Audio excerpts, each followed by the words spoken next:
A YouTuber said she is disgusted with herself for telling her 9-year-old son to pose for a thumbnail as he cried during a video about their puppy being sick. But you know, what's the correlation between YouTube views and moral standards? What do you know, huh? I mean, we've already long passed, like, people returning adopted kids because they couldn't monetize the baby. Hello everybody, and welcome back to another video for the day. We're going back into r/iamatotalpieceofsh because, hey, maybe Thanos was right. If you guys would love to be absolutely amazing, show your support, and to see more content like this in the near future, be sure to hit that like button, leave a comment down below, and start up some wholesome internet discussions. And if you have not already, subscribe and turn on those notifications. Okie dokie, let's get into this. By the way, this gets dark real quick. Hashtag worst thing I've done. Yeah, I'm not even kidding. Dark. 1. I had dated this guy for some years, and deep within me, wanted to marry him. He loved me too, but wasn't sure whether or not to settle down. We were both ready to settle and spend the rest of our lives together. However, he was being unreasonable. Then my intuition drew my attention to certain sudden changes. He was chatting/seeing another girl, a very pretty lady. My chances with him were becoming slim, so I drugged his drink one night at his home with ketamine. I had as much unprotected rides with him as I could and then cleaned him up. The moment he woke up, I left his place. I got pregnant, and knowing him, he went ahead to do the right thing and asked for my hand in marriage because he didn't want to raise a child outside of marriage. We've done 8 years already as husband and wife. I love the way he treats me as his wife. I love the way he loves his kids. I love the way he loves me. He calls me so many times a day to check on me. He helps me cook, clean, and train the kids. He allows me so much time to rest. What I did may have been wrong, but it got me the result I needed, and it brought out the best in him too. I love my husband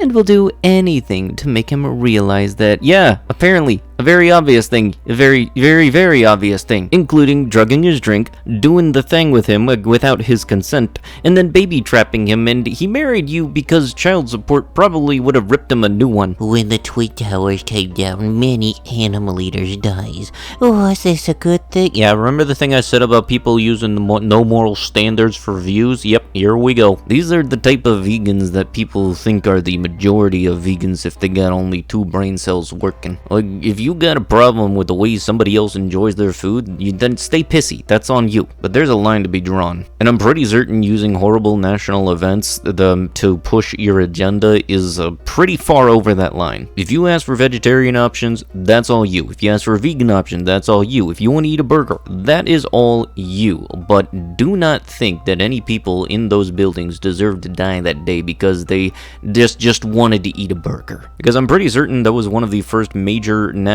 events that I ever saw on the television, and I never really understood what it was at the time, because I think at the time I was in the 1st grade and I was eating Cheerios. Didn't really have an idea of what major national events looked like until that. Spoiled by Universal, ride the Velocicoaster. My 9-year-old doesn't ride. They sit him at the exit. I come off the ride, find my son as expected at the end of the ride, with tons of stickers, no less. Ride Forbidden Journey, same experience. Ride Rip Ride Rocket, same experience. Ride Hulk Coaster, same experience. Ride Space Mountain, my son goes missing for 30 minutes. I posted something about this last night and deleted it because I got tired of all the "you're a bad parent" CMs are not babysitters comments. For all of those commenters, neither are Universal team members, but they were kind enough to watch my kid for 3 minutes. My fault for thinking Disney was more child-friendly than Disney. My son likes to experience the queues,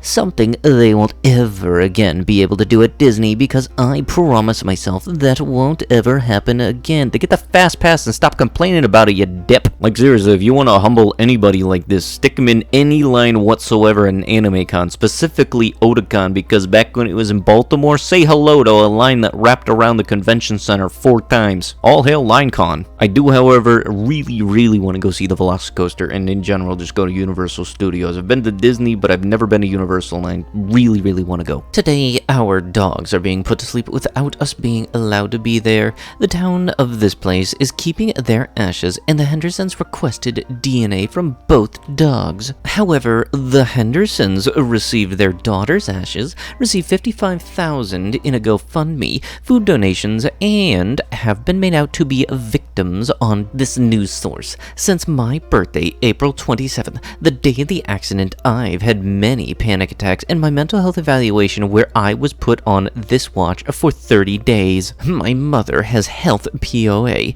for me and I have to speak with a psychiatrist weekly.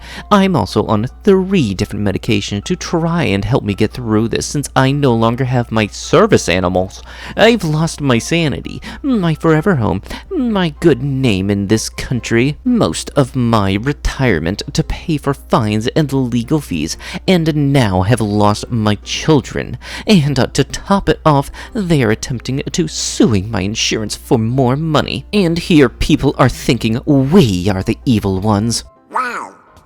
No shit. You know what? Just let me know down below what pissed you off the most on this. Was it the whole thing about the 7-year-old being killed by the 2 dogs? The fact that that person considered them as service dogs, most likely the Amazon vest? The fact that they are trying to play the victim card and saying that the family that lost their child are the bad ones? The fact that they are acting like a literal child and saying, But they got their ashes. or is it all of the above? Because people like this really do take advantage of the policy where people aren't allowed to ask for any certification regarding the dog's validity. And I'm fairly certain a lot of people have seen fake service animals all around that you can very easily distinguish because you'll see them jumping everywhere, barking, shouting, pooing. I'm not even kidding, in like movie theaters and stuff. But yeah, way to go trying to play the victim card and make your situation a little more important than the family that lost their child. Pensioner 68 is ordered to sign the S offender register after grabbing the crotch of a paramedic treating her for a fall and asking, How big is it? yeah, you know, that's kind of a weird thing, and you do something bad and it results in bad things happening to you. That's weird, ain't it? I'm actually kind of curious on this. In these types of situations, if you go on that list, do you lose your pension? Woman says boyfriend has been paying their rent for a year without knowing she's the landlord. When a woman revealed that she had been charging her boyfriend to stay in the building she secretly owned, netizens were divided by her confession, with people both applauding and condemning her actions. This month, a TikToker created quite a stir online when she confessed to keeping a big secret from her boyfriend, whom she had been living with for a year. TikToker, this person who I'm not sharing and giving them the limelight, shared that their partner takes care of the rent and various other major bills. However, despite this, she chose to keep him in the dark about her own financial situation. This ain't even something where it's like, oops, I didn't know that was a bad thing. No, that smug smile is obviously somebody who knows exactly what they're doing. Isn't that cool? That's just a legitimate douche move. When I first saw this, I legitimately thought it was based on a meme from a couple of years ago. I didn't actually think that somebody would go and do it. And like, if you're owning a house and your significant other lives there, it should only seem morally acceptable for both of you guys to go in on the rent half and half with what's left, because even if you do pay off a house, there's still stuff like utilities, gas, and so on. I am an 80-year-old Army veteran and environmentalist who planted 10 native wildflower species on my front terrace,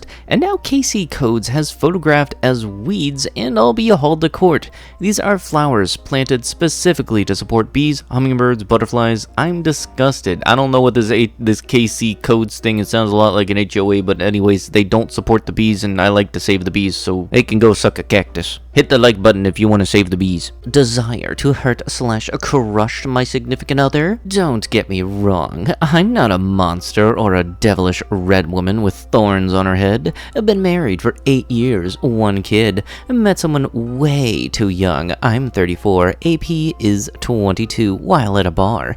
We clicked. We have a wonderful chemistry. He's so much better at communicating than my significant other. It's been going around for 1.5 years, and we met up many times. That's background. So is it cheating? And now each time I talk to my boyfriend, this is what I call him, I have an intense desire to humiliate/hurt/crush my significant other by name calling. We even talk about how he made his significant other and winning me from my husband. I know it's going too far, but it's hot. Don't get me wrong, my significant other is a great husband and always tries to make me happy, but I don't really know why I want to see him suffer, be crushed. I know this isn't normal, and I'm a psychopath, but I'm just wondering if anyone else feels this way. Yeah, is it normal to want to psychologically torture your significant other?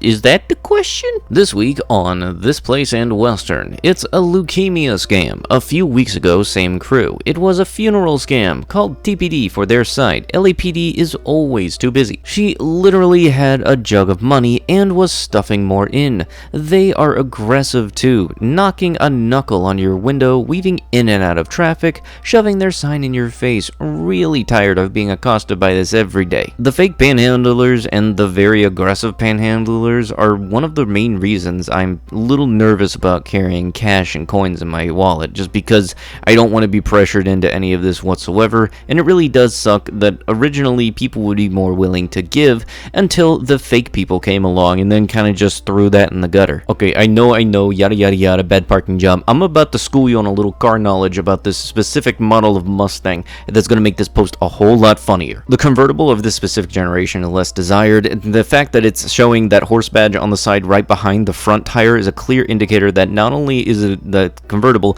it's also a V6 version, which is the less performance, basically the cheapo version, which it may be only like 5 or 6 grand. It's about the same price as the Miata, which honestly is a far better purchase. And also, if anybody's wondering if that is a paint or a wrap, in the event it is a wrap, it likely cost almost half of what the car's market worth was actually. Adding on top of that the aftermarket wheels, which honestly, let's be real here, you could have used, instead of buying those wheels, you could have actually gotten the GT performance version of this vehicle. But no, this dude decided that it was a good idea to put diamonds on a turd. So before anybody tries to justify this, try to think, oh yeah, is this car even worth trying to be a douche with? To all of the selfish men who fake depression because women suffer so much more than you do, I hope you all rot in a deeper level of heck than Nittler.